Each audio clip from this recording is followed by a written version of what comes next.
안녕하세요. 이제 결혼한 지 3개월 된 30대 초반 여자입니다. 제목대로 시어머니 앞에서 맞는 말 했다가 뺨 맞았습니다. 남편이랑은 3년 연애하고 결혼했습니다. 연애 초반 때부터 경제력 없는 남편 뒷바라지하며 살았네요. 친정도 넉넉하고 저도 프리랜서로 일을 빨리 시작했기에 내가 좋으면 그만이다 하고 별 생각이 없었습니다. 만난 지 1년쯤 안 되었을 때 남친도 취업을 했고 항상 제가 부담하던 데이트 비용도 남친 6, 저 4 이렇게 나눠서 데이트 통장도 만들었어요. 그때는 결혼 생각도 없었기에 딱히 남친이 월급을 어떻게 쓰는지 간섭하지 않았어요. 어쨌든 그건 남친 돈이었으니까. 하지만 막상 결혼 얘기가 오가자 남편이 시댁 빚 갚느라 모아둔 돈이 얼마 없다는 걸 알게 되었고, 남친이 자기는 아직 준비가 안 된 것 같다며 결혼을 미루자고 하기에 결혼하고 모아도 된다고, 결혼해서 서로 돕고 사는 게 부부 아니냐며 설득했습니다. 그 과정에서 감사하게도 친정에서 집을 해주신대서 그러면 제가 살고 있던 빌라를 팔고 그 돈을 드리기로 했습니다. 남편과도 상의 끝에 내린 결론이고, 상황이 이렇다 보니 예단 예물도 생략했어요. 그리고 서로 모아둔 돈을 합해서 그 밖에 결혼 비용으로 썼습니다. 시댁에선 어떠한 경제적 도움도 받지 못했죠. 남친이 시댁 빚 갚느라 힘들어하는 걸 알았기에 딱히 내색은 하지도 않았습니다. 어차피 남친이 성실하고 사람 됨됨이에 반했기에 내가 좀 더 여유 있으니 내가 더 하자는 마인드였어요. 그런데 결혼하고 자꾸 시댁에서 간섭이 들어왔습니다. 전 프리랜서고 남편은 직장을 다니기에 전 거의 집에 있습니다. 일이 들어오는 게 들쭉날쭉한지라 어쩔 때 시어머니가 들이닥치면 참 피곤해요. 결혼할 때 예단 예물도 안 했겠다. 상견례 할 때도 딱히 우리 집 재산 얘기나 그런 걸 하지 않았기에 저희 집 재력이나 제 경제력을 잘 모르세요. 집도 남편이랑 저랑 둘이 모은 돈 합치고 대출해서 산 집인 줄 아세요.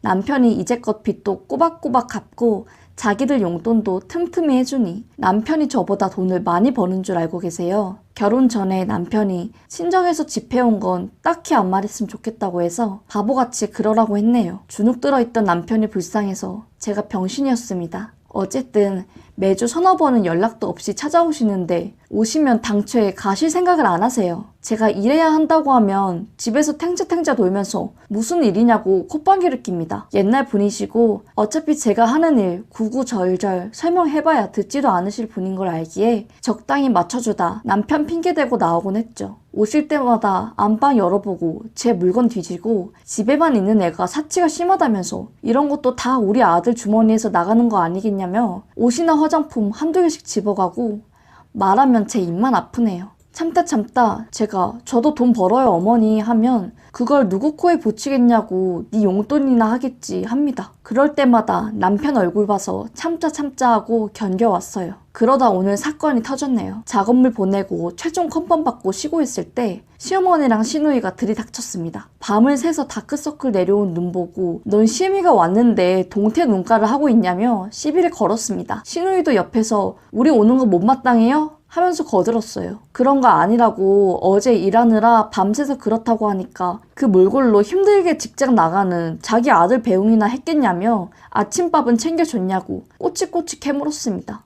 몸은 힘들고 잠은 못 자서 머리가 빙빙 도는 와중에 또 안방에 들어가려는 시누이가 거슬려서 저도 모르게 인사를 썼나 봐요. 남편 만나 집에서 호강하는 주제에 시애미를 개떡같이 알아도 유분수지 하면서 삿대질을 얼굴 쪽으로 위협하듯이 했습니다. 슬슬 열이 오르는데 시어머니가 갑자기 친정 부모님 걸고 넘어지기에 참다 못해서 지금 어머니가 그렇게 당당하게 들어와 있는 집이 내 집인 건 아시냐고 대들었습니다. 시어머니는 제 말을 듣자마자 여기가 왜 네 집이냐, 우리 아들 집이지, 제대로 된 사회생활도 못 해본 년이 못된 건 죄다 배워왔다고 빽빽 소리 지르고 난리가 났습니다. 이미 빡칠 대로 빡친 저는 잘난 댁 아드님 취업 전까지 걷어먹인 게 저고 시댁 빚 갚느라 모아놓은 돈 한 푼 없어서 결혼 못할 뻔한 댁내 아들 인품 하나 보고 데려온 애가 저다. 제가 제 소유의 빌라 팔고 친정에 들인 돈으로 구한 집이고 명의도 제 명의인데 어디가 당신네 아들 집이냐? 라고 소리 지르고 똑같이 악을 써줬습니다. 말 끝나자마자 시어머니가 분한 표정으로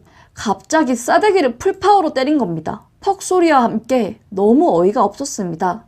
시어머니는 뭔 헛소리냐면서 어디서 어른한테 따박따박 말대꾸냐면서 분을 못 참고 계셨습니다. 저는 너무 황당하고 분하고 억울해서 나오려는 눈물을 꼭 참으며 이게 무슨 짓이에요 라면서 소리를 질렀습니다. 시어머니는 저에게 쌍욕을 날리고 시누이는 상황 파악이 됐는지 시어머니를 끌고 나가더라고요. 근데 여기서 더 화가 나는 게 현관에 있는 화분들을 싹 다 손이랑 발로 깨뜨리고 나갔습니다. 열이 너무 받아서 집에서 소리 지르고 바로 남편한테 전화했습니다. 당신 어머니가 지금 우리 집 와서 깽판 치고 나 싸대기 때렸다고. 이제 당신 어떻게 할 거냐고. 당신 때문에 내 월급이랑 우리 집 명의 숨기고 아무 말 안 했더니 날 개무시해서 이 꼴 난 거 아니냐고. 난리를 쳤습니다. 남편은 그저 우리 엄마가 널 때렸다고? 그럴 리가 없는데 일단 끊어봐. 지금 집 가는 중이니까 하고 전화를 끊었습니다. 얼마나 지났을까요? 퇴근하고 집에 헐레벌떡 들어오더라고요. 그러더니 대뜸 엄마한테 우리 집 명의 너 명의인 거 말했어? 그걸 말하니까 엄마가 놀라지. 그걸 말하면 어떡하냐고 하냐면서 소리를 질렀습니다. 어이가 없어서 너 지금 장난하냐면서 너네 엄마가 나 뺨 때리고 지금 우리 집 화분 다 깨져서 온 사방이 유리 조각인데 너는 지금 너 안임만 챙기니? 너 미쳤니? 제대로 미쳤구나. 너 이런 식이면 나 너랑 못 살아줘 라고 했으니 그러더니 남편은 뭐 못 살아줘? 내가 안 살아. 됐어. 그래 꺼져라. 그걸 말하니까 네가 맞은 거지 하면서 자기 분에 못 이겨 소리를 지르더니 자기 옷이랑 물건 몇 개를 가방에 쑤셔 넣더니 현관문이 떨어질 듯이 쾅 소리 나게 닫고 나가더라고요. 아마 자기 본가에 갔겠죠. 원래부터 자기 월급 친정 빚 갚는 데 쓰고 마마보이 기질이 있었습니다.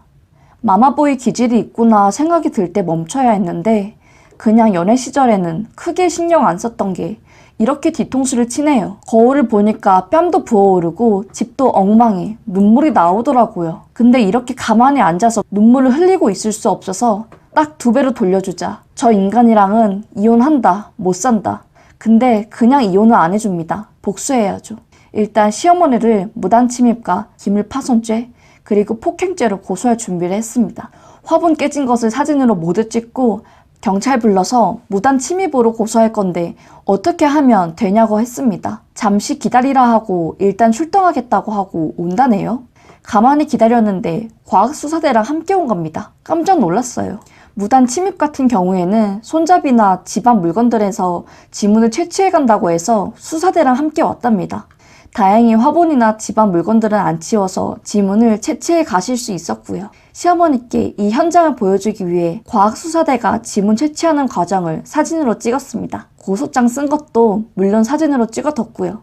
이 사진을 전송하고 문자로 어머니 기대하세요. 맞은 만큼 돌려드릴게요 하고 얼굴 부어오른 거 진단서를 떼기 위해 병원으로 갔습니다. 병원에 가니까 어디서 이러고 오셨냐면서 일시적인 이명이 온 것 같다고 삐 소리 들리는 게 순간적인 압력차로 뭐 이명이 온 것 같대나 뭐래나 시간이 지나면 괜찮아질 텐데 일단 휴식을 취하라고 하고 진단서를 끊어줬습니다. 병원에 나와서 핸드폰을 열어보니 시어머니가 할 테면 해봐라. 그런다고 내가 무서워할 줄 아냐면서 너 때문에 우리 집이 풍비 박살나게 생겼다. 너가 들어온 이후로 집안에 망조가 들어왔으니 그거에 대한 손해배상을 청구하겠다. 뭐 말도 안 되는 소리를 하더라고요. 폭행죄랑 주거침입죄 그리고 기물파손죄까지 형사소송을 진행했습니다. 죄명이 많아서 합의하려면 돈 1,000만 원 정도 주고 보통 합의한다고 하더라고요. 절대 합의할 생각 없고 전과범 만들려고 합의 안 한다고 했습니다. 그리고 고소를 해서 시어머니 집으로 고소당했다는 등기랑 경찰이 조사받으러 오라는 전화를 걸었더니 아주 난리가 났다고 하네요. 시아버지 뒷목 잡고 쓰러지시고 시어머니 우편물 보자마자 찢어버리고 미쳤다고 하면서 조사 안 받으러 가시고 버티다가 강제 소환 가기 직전 돼서야 조사받으시고 아주 난리가 났네요. 사실 처음부터 이렇게 나갈 생각이 아니었는데 남편이 하는 행동 보고 마음이 싹 사라졌습니다. 남편은 고소장 날라오고 나서야 정신을 차렸는지 미안하다고 자기가 그때는 순간적으로 욱했다고 우리 집 비밀번호 왜 바꿨냐고 자기가 전부 무릎 꿇고 대신 사과하고 싶다고 이제 와서 난리네요. 그 사단 난 이후로 집으로 남편이랑 시어머니가 또 들어올까봐 비밀번호 바꿨거든요. 시어머니도 실제로 눈앞에 고소장이 오니 지레 겁먹어서 남편한테 중재하라고 계속 찔러보고 그러나 봐요. 자존심 때문에 대놓고는 못하는 것 같네요. 일단 저는 합의할 생각이 없습니다. 아직까지는요. 그 화분 중에 저희 아빠가 엄청 아끼는 화분도 있었는데 그거 뻔히 알고 깨뜨린 거랑 뺨 맞은 게 아직도 억울하네요. 참으면 바보 된다더니 참고 가만히 있으니 완전 저를 만만하게 본 거죠. 뭐 나름 사이다로 대응을 했네요. 그나마 속이 좀 풀립니다. 기죽은 강아지 마냥 벌벌 떠는 모습을 보니 너무한가 싶으면서 욕먹고 맞고 무시당한 거 생각하면 아무것도 아니네요. 여튼 제 사연 읽어주셔서 감사합니다. 사연 쓰고 나니 기분이 좀 좋아지네요. 모두 좋은 하루 보내세요 라고 사연을 보내주셨습니다. 사연 읽어주셔서 감사합니다.